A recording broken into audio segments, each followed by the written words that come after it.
Frères et sœurs, dans le nom de Jésus-Christ, Shalom. Dieu veut que nous dépendions totalement de lui.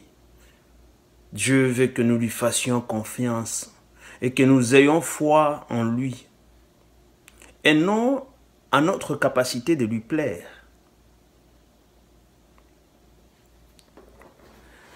Lisons le livre de Genèse 16, au premier verset jusqu'au 6e. Saraï, femme d'Abraham, ne lui avait point donné d'enfant. Elle avait une servante égyptienne nommée Agar. Et Saraï dit à Abraham, « Voici l'Éternel m'a rendu stérile. Viens, je te prie, vers ma servante, peut-être aurai-je par elle des enfants. » Abraham écouta la voix de Saraï. Alors Saraï, femme d'Abraham, prit Agar l'Égyptienne, sa servante, et la donna pour femme à Abraham, son mari. Après qu'Abraham eut habité 10 années dans le pays de Canaan, il alla vers Agar et elle devint enceinte. Quand elle se vit enceinte, elle regarda sa maîtresse avec mépris. Et Saraï dit à Abraham, « L'outrage qui m'est fait retombe sur toi. J'ai mis ma servante dans ton sein, et quand elle a vu qu'elle était enceinte, elle m'a regardé avec mépris.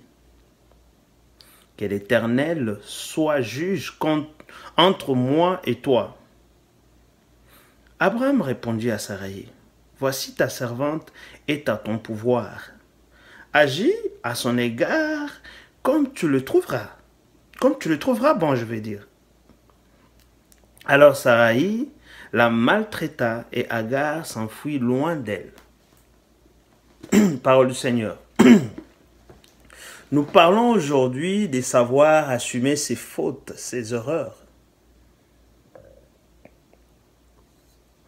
Je prie que toute oreille qui entendra, qui écoutera ce message,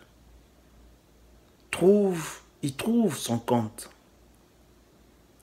trouve une solution, une autre manière de voir les choses, que son intelligence soit renouvelée. Au nom de Yeshua Mashiach. Abraham vit la sécheresse à Canaan. Sans consulter Dieu, il prit la décision de se rendre en Égypte, car l'Égypte lui donnerait de quoi se nourrir. Tout simplement à l'image d'un chrétien qui, devant une difficulté, va chercher une solution en faisant confiance à ses propres capacités, en ses propres moyens. Et en plus, dans le monde. Il va chercher à trouver une ressource mondaine sans vouloir aller à la source. Comme si Dieu, en l'envoyant à Canaan, ne savait pas ce qui se passerait là-bas. Comme si Dieu n'était plus au contrôle de ce qu'il faisait. Mais cette mauvaise décision va entraîner des conséquences, mon frère. Va entraîner Abraham et sa femme à dire une demi-vérité, à vivre dans le mensonge en Égypte. Ils ont fait passer sa femme pour sa sœur. Oui, certaines personnes me diront, mais écoute, Saraï, c'était la demi-sœur d'Abraham, n'est-ce pas? Oui, c'est vrai. C'est la vérité. Mais, en ce moment si précis que nous parlons, elle était plus dans la position de la femme et non de la sœur. Donc, c'est un mensonge. C'est une demi-vérité. S'il voulait, il devait présenter, oui, c'est ma demi-sœur, mais je l'ai épousée. En fait, après qu'Abraham fit passer sa femme pour sa sœur chez Pharaon, Abraham a été sérieusement arrosé de biens. À cause de la beauté de Sarai, Pharaon ne pouvait pas lui résister.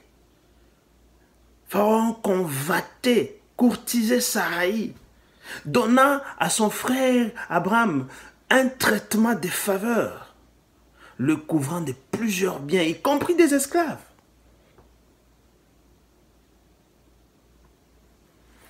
Mais Dieu reste Dieu, fidèle à lui-même, fidèle à son plan.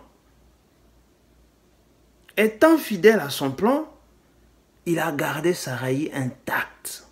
Parce qu'il avait une mission spéciale. Il avait quelque chose à faire avec Sarai.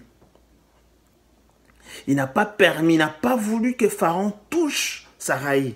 Il lui a révélé par un rêve qui était véritablement Sarai par rapport à Abraham. C'est ainsi, Pharaon fâché a décidé de renvoyer Abraham avec tout ce bien. Mais Abraham a décidé de prendre aussi tout ce qu'il avait reçu comme cadeau sur base de leurs mensonges, y compris des esclaves.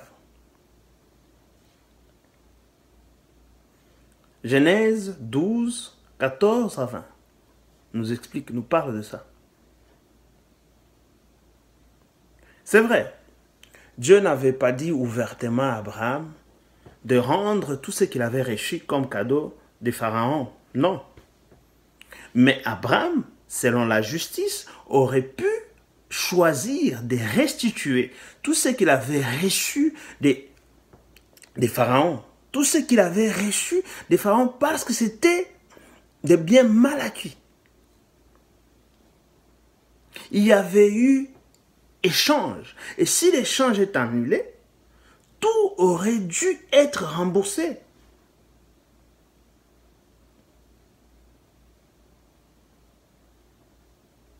Mon frère, le monde n'a rien de bon à te donner. Ma sœur, le monde n'a rien de bon à te donner. Le monde est sous influence du diable. Et le diable ne donne rien pour rien. Tout ce qu'il te donnera, il te le réclamera. D'une manière ou d'une autre. Excusez pour ma prononciation. Il va te le réclamer. C'est dans ce fameux cadeau, qu'il y avait une bombe à retardement à gare. C'est dans ce fameux cadeau.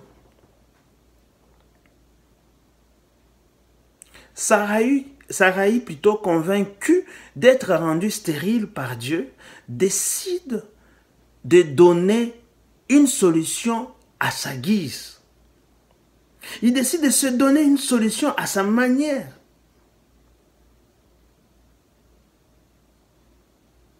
A donné un enfant à Abraham par sa servante. Pour essuyer ses larmes de honte, de pression sociale, en tout désespoir, il a choisi d'aller outre la promesse de Dieu. Il a choisi d'aller outre ce qu'il savait de Dieu.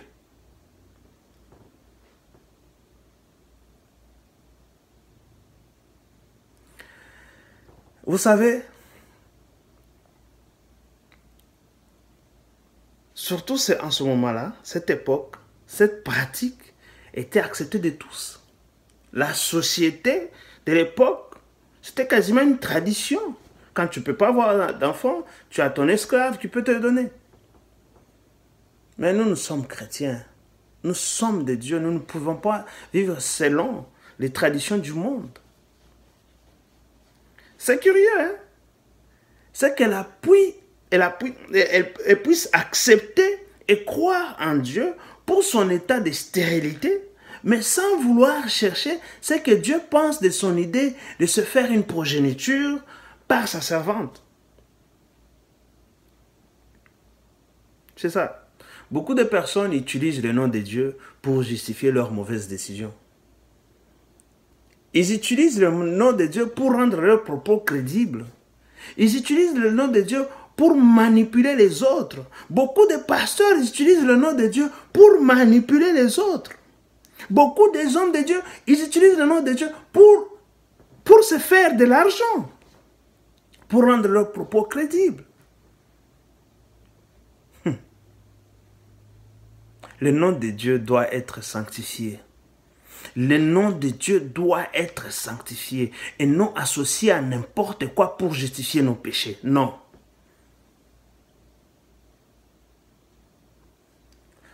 Mon frère, ma soeur, si tu vis selon les yeux des autres, selon ce que les autres vont penser de toi parce que tu as dit telle chose, ou pour que les autres t'acceptent parce que tu veux vivre, mon frère, ma soeur, tu risques de plaire aux autres et être en palabre avec Dieu.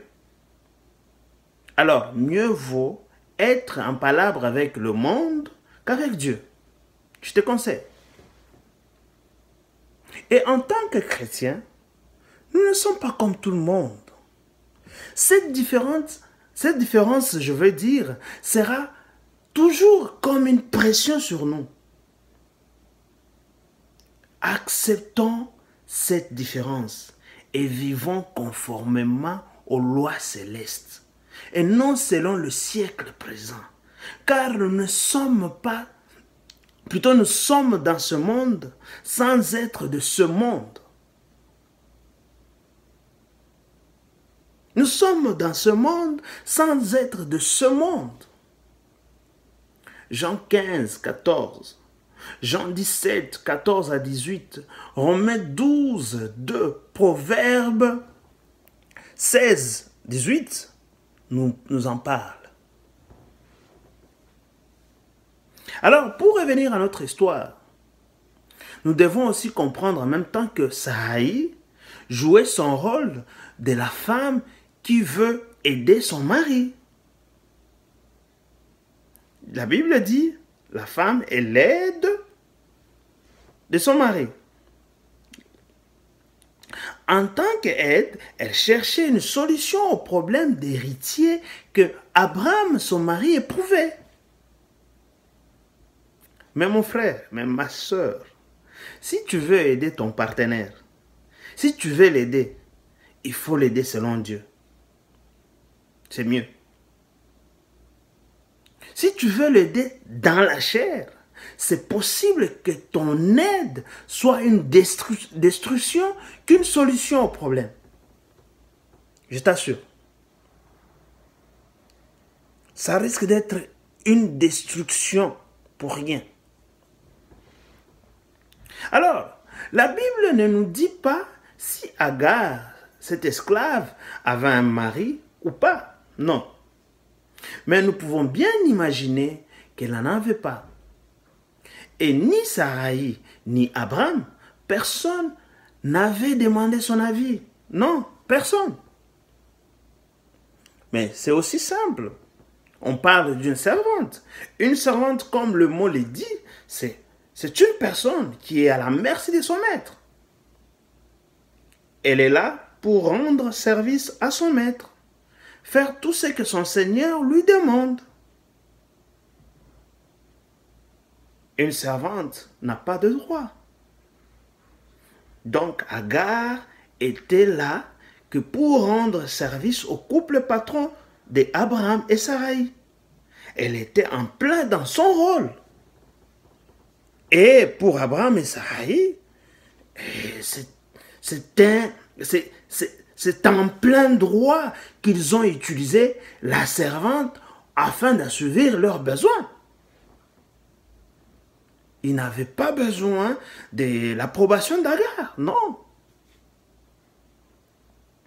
Et pour Agar, partager la couche de son patron lui donnerait une position de privilège et avantageuse dans la relation avec ses patrons et ses collègues d'ailleurs. Elle pouvait bien se dire, d'ailleurs c'est ce qu'elle se disait, autant qu'à être servante inutile, il est plus avantageux pour moi d'être un peu plus qu'une simple servante. En plus, quelle servante ne rêverait de prendre la place de sa patronne? Ou être coépouse avec sa patronne? Quelle servante? De rentrer dans l'intimité du couple patron. Donc, c'est de tout cœur que s'est livré à Abraham. Donc, c'est avec toute grande volonté.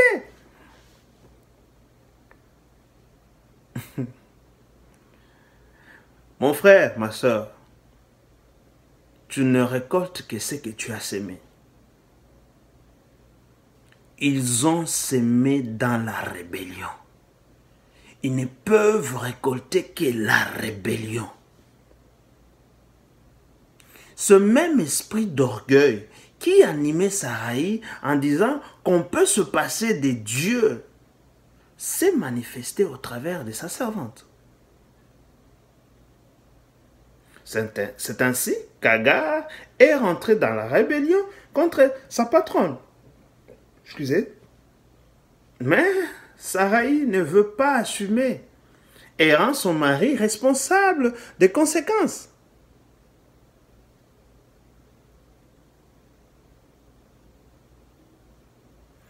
Le comportement d'Agar est la conséquence de la décision, la conséquence directe de la décision de Saraï.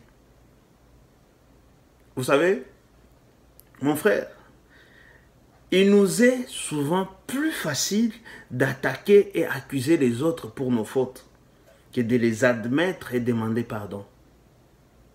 Ça ne date pas d'aujourd'hui. Hein? Adam et Ève ont agi ainsi. Genèse 3, 12, 13. Ne pas assumer ses fautes, ses erreurs, c'est être lâche. C'est être irresponsable. Voici Saraï fâchée, et fâchée contre son mari Abraham, mais elle se décharge, elle décharge sa colère sur Agar. Elle décharge sa colère sur Agar et la traite si durement que la servante finit par s'enfuir.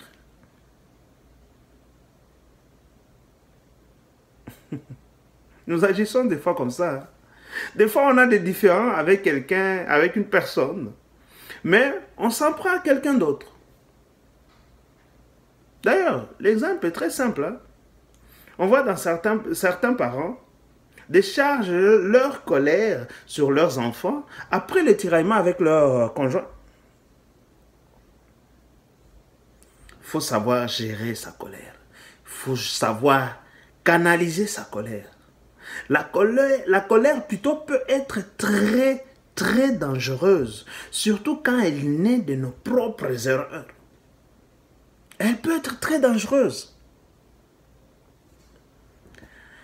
En bref, le bien mal acquis ne profite jamais. Il est important de rembourser ce que tu sais avoir acquis par manipulation, mensonge ou vol. Une fois que la vérité est rétablie, rembourse.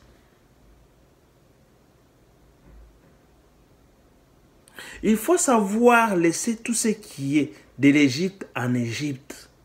Ramener ce qui est de l'Égypte à Canaan créera ta propre ruine. Tout ce que tu gardes du diable est une bombe à retardement.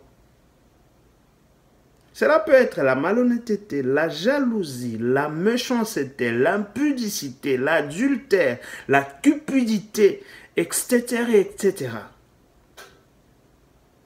Tu es venu à Jésus, prends la décision d'abandonner ce qui est du diable.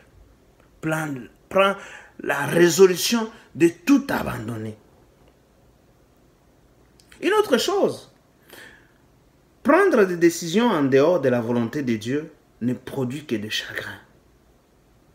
D'ailleurs, c'est vraiment être orgueilleux, vraiment orgueilleux de limiter la main de Dieu à notre compréhension. Et nous savons tous que l'orgueil précède la chute. Ne cours pas après ta ruine. Ne cours pas après ta ruine, mon frère.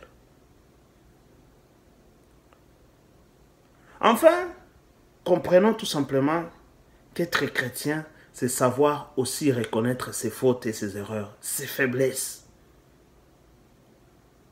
C'est en reconnaissant ce qu'on n'a pas bien fait que la repentance commence. C'est dans cette attitude que Dieu trouve un moyen de nous replacer sur le bon chemin, car dans son plan est inclus les erreurs des hommes. Mon frère, ma soeur, Dieu reste toujours fidèle à son plan.